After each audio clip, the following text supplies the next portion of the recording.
ছোড়া হচ্ছে একের পর এক ফাত্তাহ ও ইমাদ মিসাইল। ইসরায়েলি ভূখণ্ড ও মার্কিন স্থাপনা লক্ষ্য করে হামলার এই নতুন ভিডিও প্রকাশ করেছে ইরানের রাষ্ট্রীয় টেলিভিশন। যুদ্ধের দ্বিতীয় সপ্তাহেও শত্রুদের শক্ত জবাব দিয়ে যাচ্ছে তেহরান। যুদ্ধের কৌশল হিসেবে এখন দূরপাল্লার অত্যাধুনিক মিসাইল হামলার পরিধি বাড়াচ্ছে দেশটি।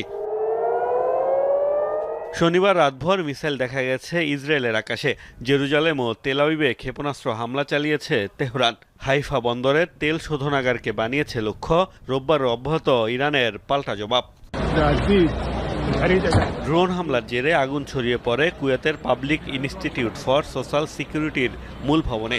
বিমানবন্দরে জ্বালানি ট্যাঙ্ক লক্ষ্য করেও ড্রোন ছুড়েছে ইরান। কুয়েতের দাবি, দায়িত্ব পালনকালে তেহরানের হামলায় প্রাণ গেছে তাদের 2 সীমান্তরক্ষীর। দেশটির আরিফ জানের মার্কিন ঘাঁটিতে সফল হামলার দাবি করেছে আইআরজিসি।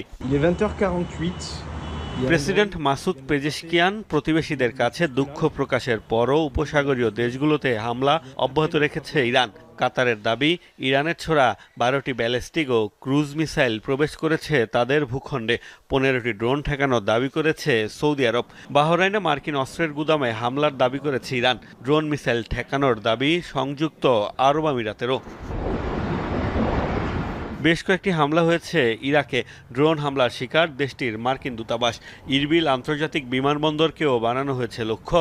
দেশটির সুলাইমানিয়ায় একটি কুর্দি ঘাঁটি এবং কুর্দি অধ্যুষিত উত্তরাঞ্চলে নিরাপত্তা বাহিনী পেশমার্গের ঘাঁটিতে হয়েছে হামলা।